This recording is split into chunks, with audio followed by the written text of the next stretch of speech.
Assalamualaikum warahmatullahi wabarakatuh. Kami dari kelompok 9 distribusi sediaan farmasi ingin mempresentasikan mengenai pengolahan perbekalan farmasi di PBF. Baik, pertama perkenalkan, nama kelompok kami saya sendiri Septiani Robianti, kemudian ada Nabila Rahma Fatin, Suci Anggraini, Sulistiana, dan Yuriki Mustika Putri. Pertama-tama kita harus mengetahui dulu apa itu PBF. Nah, yang disebut juga sebagai pedagang besar farmasi, yaitu perusahaan berbentuk badan hukum yang memiliki izin untuk pengadaan, penyimpanan, penyaluran obat atau bahan obat dalam jumlah besar sesuai ketentuan perundang-undangan Permenkes RI nomor 1148 Menkes per 4 2011. Nah, pengadaan, penyimpanan, dan penyaluran obat oleh PBF ini harus dilakukan sesuai dengan cara distribusi obat yang baik, yang selanjutnya disingkat CDOB. Nah, CDOB ini adalah cara distribusi atau penyaluran obat dan bahan obat yang bertujuan memastikan obat yang baik sepanjang jalur distribusi atau penyaluran sesuai persyaratan dan tujuan penggunanya. Peran pedagang besar farmasi. Pedagang besar farmasi dapat menyalurkan perbekalan farmasi ke apotik, rumah sakit, atau unit pelayanan kesehatan lainnya yang ditetapkan Menteri Kesehatan, toko obat, dan pengecer lainnya. Tahap-tahap dalam melakukan pengelolaan perbekalan farmasi di PBF ada penyelenggaraan. Yang pertama, PBF hanya boleh melakukan pengadaan obat dari industri farmasi atau PBF lain.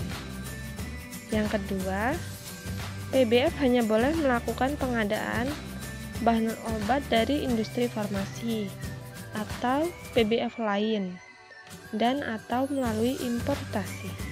Importasi harus dilakukan sesuai ketentuan peraturan perundang-undangan. Yang ketiga, PBF hanya boleh melakukan pengadaan obat dan atau bahan obat dari PBF pusat. Yang keempat, PBF bisa berfungsi sebagai tempat pendidik dan pelatih. Berikut jalur distribusi obat dari PBF.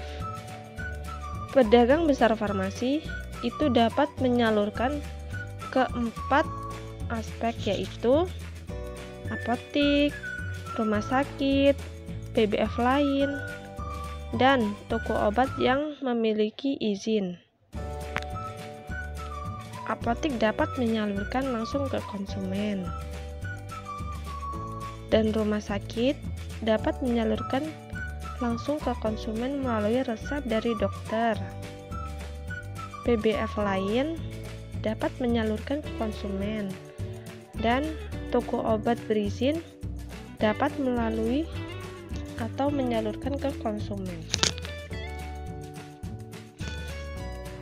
Jalur distribusi obat G atau obat keras. PBF mendistribusikan obat G kepada apotik, rumah sakit, dan PBF lain. Apotik, rumah sakit, dan PBF lain memberikan obat tersebut kepada konsumen. Pengadaan dilakukan atas pengetahuan APJ atau apoteker penanggung jawab. APJ dapat melakukan akses dan kontrol terhadap pemesanan atau dapat mengkontrol jika menggunakan sistem atau sistem komputer. Dokumentasi tertib dan dapat diakses saat dibutuhkan. Penerimaan dilakukan atas sepengetahuan APJ dan dokumentasi tertib dan dapat diakses saat dibutuhkan. Lalu, pemastian obat yang diterima sesuai dengan yang dipesan seperti item, jumlah, batch, dan keaslian. Penyimpanan barang. Penyimpanan barang terdiri dari 4, yaitu penyimpanan sesuai jenis produk dan bentuk sediaan, meminimalisir resiko. Selanjutnya, penyimpanan sesuai spesifikasi produk dan penggunaan palet, mempertahankan mutu. Selanjutnya, menggunakan sistem FIFO atau FIFO dan label yang jelas kesalahan pengambilan. Selanjutnya, rusak, expired, terkontaminasi, retur, inventarisir, disimpan terpisah dan terkunci. Setelah barang diterima dan dicek, selanjutnya adalah proses penyimpanan barang obat di gudang. Penyimpanan obat harus disesuaikan dengan suhu tertentu sesuai jenis obatnya. Tetapi tidak semua obat harus disimpan pada suhu tertentu. Ada pula obat yang disimpan pada suhu normal. Pengaturan suhu dilakukan dengan tujuan agar obat yang disimpan di gudang pada saat dilakukan pengepakan obat dalam keadaan baik atau bagus. Suhu yang tidak sesuai akan merusak obat. Selanjutnya, penyaluran. Penyaluran ini memiliki 4 step atau 4 langkah sebagai berikut. Yang pertama, sesuai SP dan penyaluran dilengkapi faktur ke sarana yang berhak. Maksudnya, setiap rumah sakit atau apotik yang ingin membeli obat ke PBF itu harus membuatkan surat pesanan atau SP tersebut, dan PBF juga harus memberikan faktur sebagai bukti kesesuaian surat pesanan yang dipesan oleh pihak apotek atau rumah sakit tersebut. SP dan faktur tersebut akan dikumpulkan dan disimpan oleh sarana yang berhak di PBF. Kedua, sistem kontrol barang yang keluar dari gudang. Jadi, barang yang keluar dari gudang itu harus tetap dikontrol atau dicek sesuai gak sih barang yang keluar dari gudang tersebut. Yang ketiga, kebenaran fisik produk, batch, dan dokumen. Nah, di sini fisik produknya itu yang ingin dikasih oleh rumah sakit atau apotek tersebut layak tidak diberikan. Contohnya kemasannya itu rusak atau tidak, atau ada kadaluarsa atau tidak gitu. Maka kita harus mengeceknya, batch-nya juga dan dokumennya.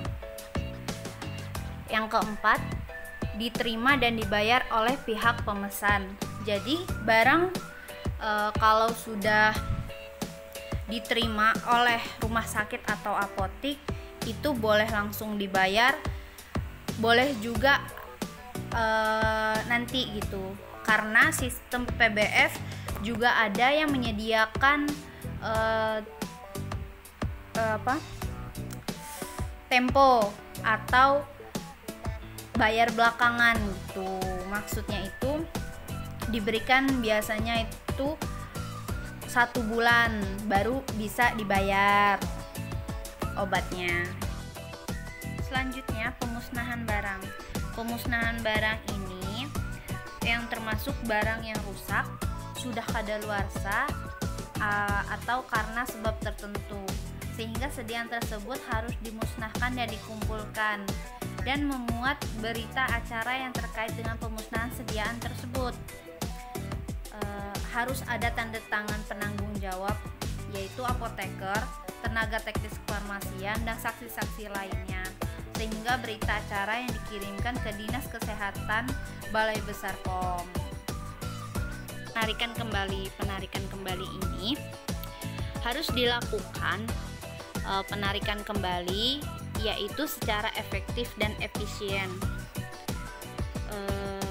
Contohnya, obat yang sudah mendekati expired. Biasanya apotek itu tidak mau obat-obat yang mendekati expired, biasanya nanti akan ditukar, maka PBF nanti akan ditarik lagi sama PBF gitu. Bisa juga biasanya kalau ada obat yang izin edarnya habis atau yang bahan bakunya bermasalah atau produknya bermasalah gitu. gitu. Biasanya juga nanti akan ditarik oleh PBF. Baiklah, sekian presentasi dari kelompok 9. Kurang lebihnya kami mohon maaf. Pada Allah kami mohon ampun. Wassalamualaikum warahmatullahi wabarakatuh.